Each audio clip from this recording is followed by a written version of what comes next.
বন্ধুরা, এইমাত্র পাওয়া সবচাইতে বড় খবর, চলুন ভিডিও স্ক্রিন থেকে দেখে আসি। হামলার শিকার হয়েছে বৈষম্য বিরোধী আন্দোলনের কেন্দ্রীয় সমন্বয়কদের গাড়িবহর। বৈষম্য বিরোধী ছাত্র আন্দোলনের সমন্বয়কদের গাড়িবহরে হামলা হয়েছে আবারও।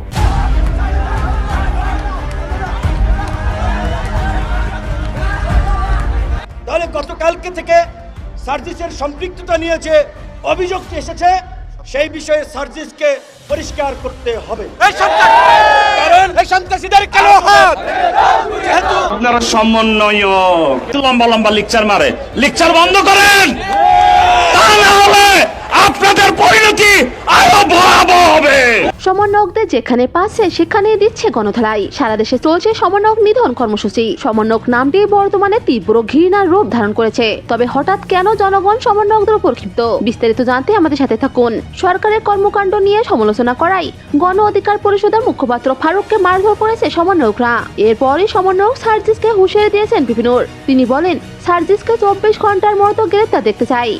এখন একজন ব্যাপক বিপ্লব হয়ে গেছে, অথচ ফুল ছাত্রলীগের এজেন্ট হিসেবে এখন যাই হোক সোশ্যাল মিডিয়ার কাছে ব্যাপক পপুলারিটি হয়েছে, সেলিব্রিটি বনে গেছে। আগামী 24 ঘন্টার মধ্যে তাদেরকে যদি প্রশাসন গ্রেফতার না করে, যেই হাত দিয়ে ফারুকের গায়ে আঘাত করেছে ওই হাত আপনারা ভেঙে দিবেন। এরপরই শুরু হয়েছে সমন্বয়ক নিধন কর্মকাণ্ড।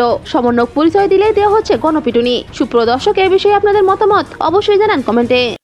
বন্ধুরা, এরকম আরো নিত্য নতুন আপডেট খবর পেতে আমাদের ইউটিউব চ্যানেলটি সাবস্ক্রাইব করে আমাদের সাথেই থাকবেন। ধন্যবাদ।